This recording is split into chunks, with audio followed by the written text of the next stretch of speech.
let's be real here. It makes you look real dumb. You look real dumb. I'm telling you. Not you, just people. Hi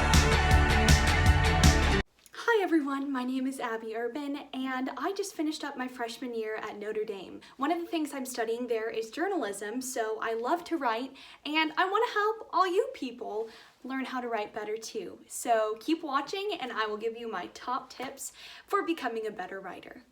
Alright, so I think my first tip is probably the most important tip.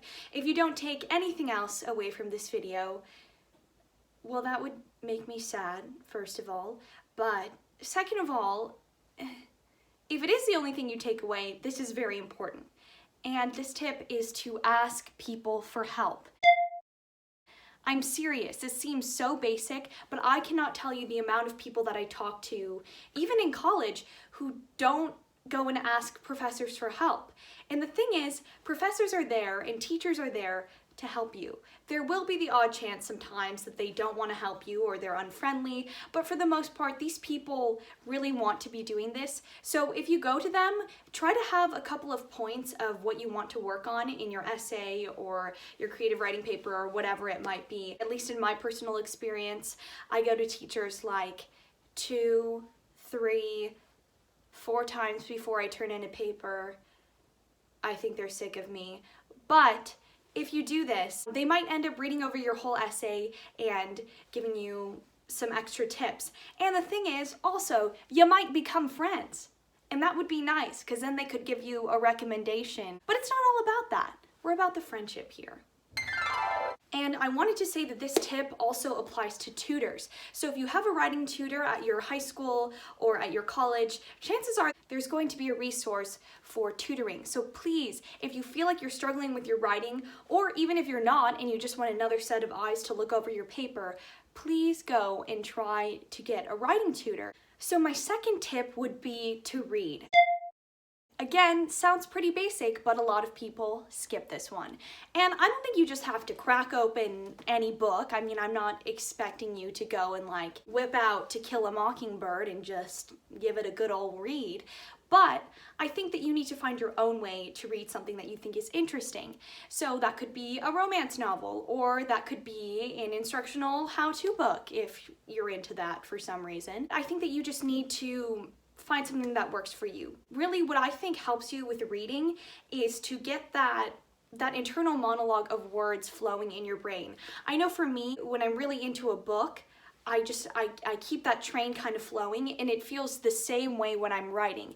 Also, if I'm reading, I start to subconsciously pick up tips on style to help my syntax to sound more sophisticated. And then a lot of times when I go to write, I've already put in the work in training my brain beforehand. So when I'm sitting down to write, then I have a lot of words and phrases that just sort of come to me. My next tip is to expand your vocabulary. This is something that I freaking love to do because I love words. I love words. And I've got one of these babies to prove it. So my advice is, when you see a word that you don't know, look it up. Or write it down to look it up later if you don't have the chance to do that. They can stick in your vernacular, and then you can bring them out when it's time to write. I just have to say, I hate when people put in big words for no apparent reason other than to try to look smart.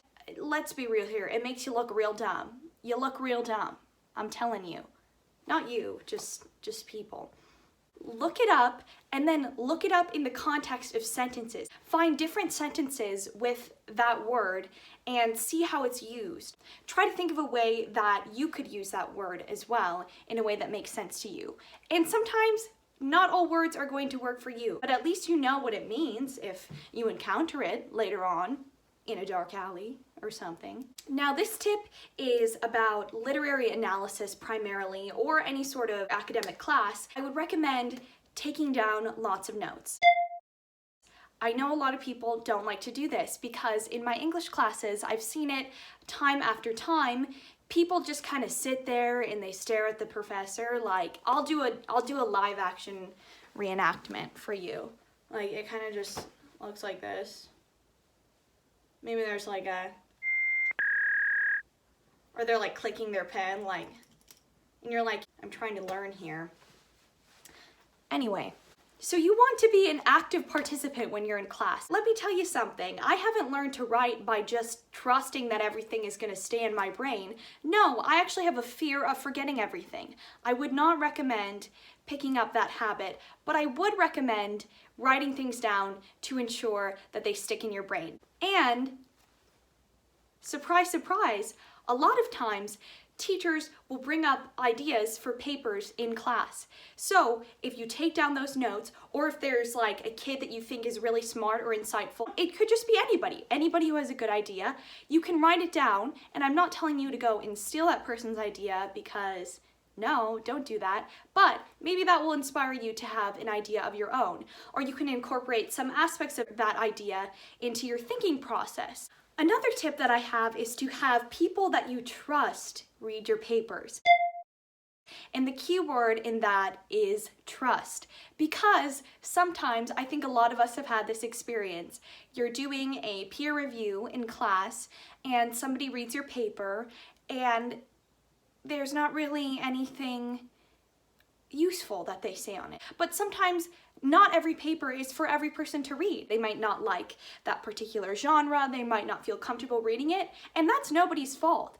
But I'm just saying, let's say you have a dad who really likes sci-fi writing and you're writing a creative writing sci-fi piece.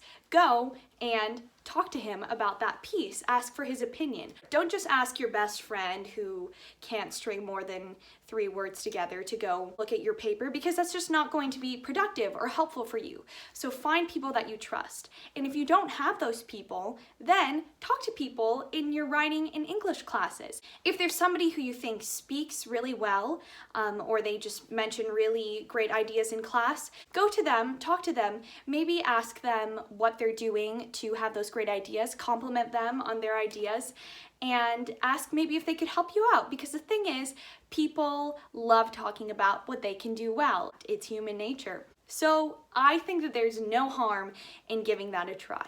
My next tip for being a better writer is to have structure.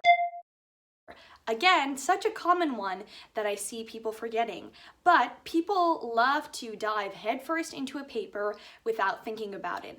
And I'm going to say I'm absolutely guilty of this. I just think that I can go and I can just write things and these magical ideas will just flow out of my head. Well, newsflash, it doesn't work like that. So even if you thought maybe you've been able to get away with this in middle school or even high school or even the beginning of college, I don't think you're going to be able to do that forever. So have an outline. Honestly, I don't even think you have to have that detailed of an outline. I think that you should just have an idea for each paragraph and then just maybe a couple of notes. If you don't even want to do that, you don't have to have one for each paragraph. You could have a general layout for the essay. For example, I just wrote an essay about, what did I write my essay about? I forgot. I just wrote an essay about teenage fashion trends throughout time and how those have coincided with social movements. I already had kind of in my head the basis for each of those fashion trends, what was important about them, but I kind of filled it in. I basically just had this intro section, the 3 time periods, and then my conclusion. And if you're not used to writing outlines, I think that that kind of basic structure is a really good place to start. So my last tip is to have confidence in your writing. I know that this is very difficult to do, but I see so many people who say, well, I can't write, I'm not a good writer. Well, you actually probably are a good writer. You just haven't found something that works the best for you. I'm not saying that you're Shakespeare or anything, but I think that you can be really good at something. It's really cheesy, but if you really commit to it, you need to find a genre that you like and that works for you. Let's say you really like Netflix. You want to write an essay about Netflix and how the different shows correlate with different people's personalities or something like that. Try to write about something that you like. And then once you have that, it'll probably feel a lot more personal and you'll put a lot more effort into it. And I know you can't do this with every single writing assignment, but chances are if you're watching this during quarantine, you might have a little bit of extra time. So maybe just try to pick up a little bit of writing. It could just be a paragraph, it could be a short essay, or it could be a heckin' 10-page paper if you want it to be. But try to write about something that's important to you. You might find yourself wanting to use some of those skills, like trying different words or trying an outline so you can best express something that matters a lot to you. And you can implement those tools as you go along in your writing career. Also, keep in mind that I dressed up for you guys. I will give you a little look at the outfit. I'll put that in right here. All right, hello friends. Here is the fit, the academic fit. So if you're really into this collegiate kind of look, let me know. I have this little headband on here. It's a tortoiseshell one from J. Crew. And then I have just pearl earrings, this little Oxford button-up from Abercrombie. And then this skirt has pockets, and it is from KJP. I decided to wear it because it's tweed, and tweed equals academic. It's like a law or something. That is this outfit, and I will link all of the details or something similar below if you're interested. All right, I just wanted to say thank you to everyone for watching this. I hope that these tips helped you. If they didn't, you know, that's valid. If you have any other suggestions for more tips that you'd want to see, I was thinking about possibly doing one for college essays or doing one about going from specifically middle school to high school or high school to college, things that you should know for that. Please let me know. And if you have any other general suggestions or questions, just write them right down below. Thank you guys so much for watching, and I will see you very soon.